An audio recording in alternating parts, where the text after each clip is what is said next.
at the time of the harvest, we press the grapes separately, Bacot, Colombard, Folle Blanche, and it will be vinified in those cement tanks and with steel tanks. What we do is we separate each grape varietal in order to be able to compose particular tastes. But in some cases, let's say for instance, we have the Folle Blanche in 1, 2, and the third tank is half filled with Folle Blanche. We have to top it with the next grape varietal, which might be Bacot or Colombard, because we cannot leave too much air in it. Otherwise, the wine will become vinegar. Because unlike wine, we are not allowed to add any sulfite or whatsoever in the vinification process. So the type of wine we have has a low degree, but extremely high acidity. If you would taste this wine as a table wine, it's really not good. It tastes like very green banana, and it's not good for drinking purposes. But it is necessary for the distillation process, which takes care on the spot here with a moving steel that's heated by wood.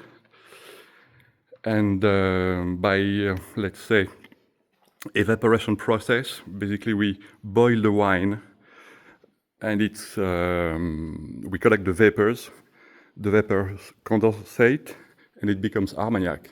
It's white, transparent as water, at 53 degrees of alcohol. Then it's stacked into barrels like these ones. Specifically in new barrels that we buy every year. So it's 420 liters, and it's oak wood from Gascony. But we always keep the barrel, because after 3 years we shift the inside of each barrel, each vintage, in older barrels that look like this, because they have less tannin. Too much tannin would give too much wood taste in the armagnac. So my job, because I don't really work in the vineyard, I work exclusively in the cellar.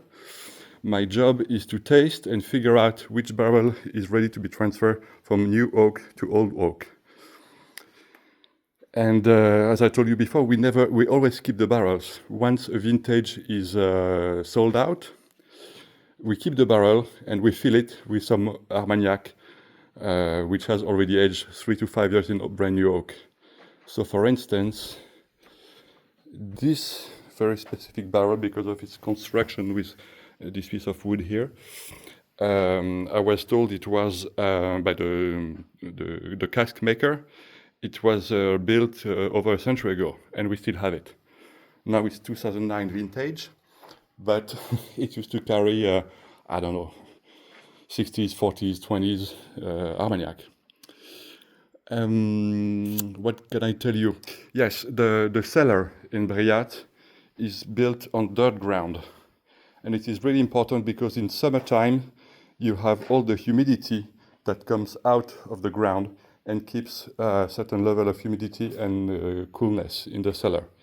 However, it's not like in wine. The temperature here varies from practically 0 degrees Celsius up to, I'd say, about 19 degrees on this level. And when you go up towards the ceiling, it goes up to 25, 30 degrees. And this is essential because as the temperature rises, the volume of armagnac increase. So it goes into the wood in the summer times, and in winter, when the volume contracts, it brings all the aromas from the wood. So this is really essential to have a full-bodied armagnac.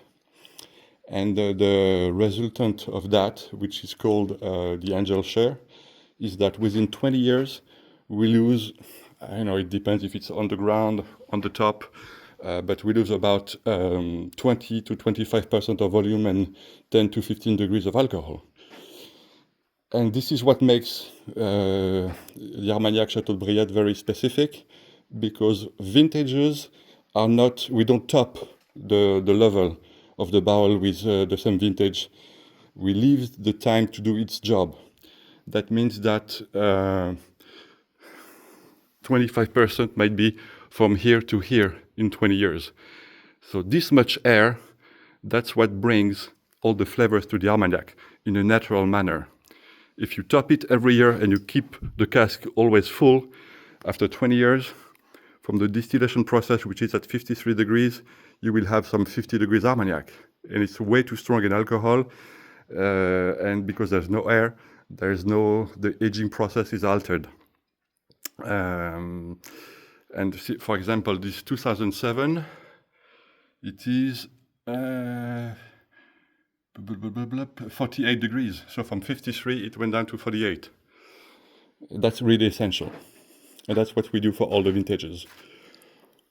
In the matter of taste, it's very personal. But let's say the Folle Blanche is said to be more vegetal, in the air type of flavors. The Baco is much more in the ground, in the roots. It has a lot of spices, leather. It's like much more masculine than Folle Blanche. And Colombard brings essentially fruitness in the armagnac. So my job is to compose with all that. And as you can see, there are about 300 barrels. And it's not very easy to, even if you have the perfect strategy, at one point you will have less cash. So you might not be able to buy brand new barrels. So you will put the brand new armagnac in old barrels. So for the first 3-5 years, it will not get all the wood extraction. And then when I have more cash and I can buy brand new barrels, I will put it back in. However, it tastes a bit different. So that's why in every bottle of vintages Armagnac in Briat, on the label, you will have a lot of information, such as the degree of distillation, the volume of how many bottles you have in the barrels, the degree of alcohol. The angel share is written in terms of volume and in terms of alcohol degrees, and the type of grape varietal, obviously. But every single barrel is different then, because as I just said before, I cannot act exactly the same way every year with the barrel for monetary purposes. And also the climate is a very big step, because you don't control the climate, obviously. And sometimes you have, see those tanks? There's 6 tanks plus those ones and a big one outside, and we have about, in quantities, if we have a very good year, we fill out everything. It's 1,000 hectoliters of wine, which will make about 40 barrels of Armagnac once it's distilled. Then after 20 years, you have to extract about 20 to 25% of that. So, and the next year, you might have hailstorm, ice, and so on.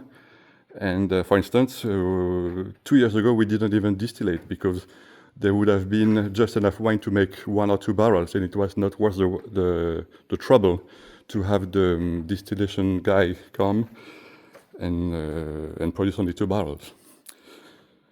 So that's why vintages in Armagnac is just as important as wine, because of climate reasons, and because if you have bad wine, you will have different flavors in the Armagnac, obviously. Well, if you have any questions, you can call me on my cell. I'll try to be able, given the time difference, and otherwise by email, stephanedeluz@gmail.com. They'll write it down for the dinner, I guess. And what else can I tell you? I wish I would be here, but unfortunately I have a lot of work in this moment of the year. And if you want more pictures of the chateau itself and the history, you can go on the website www.armagnacpichonlongueville.com, You will have all the history of the previous owners, because it was a hunting manor of King Henry IV, and it's in my family since 1864. And you'll have more pictures and a few videos about the distillation. Well, I guess that's all. Bye guys, I hope you enjoyed the tasting, and I hope that I'll be able to see you maybe in the end of 25 or the end of 2026. Voilà. Maybe I can try to show you the outside of the castle.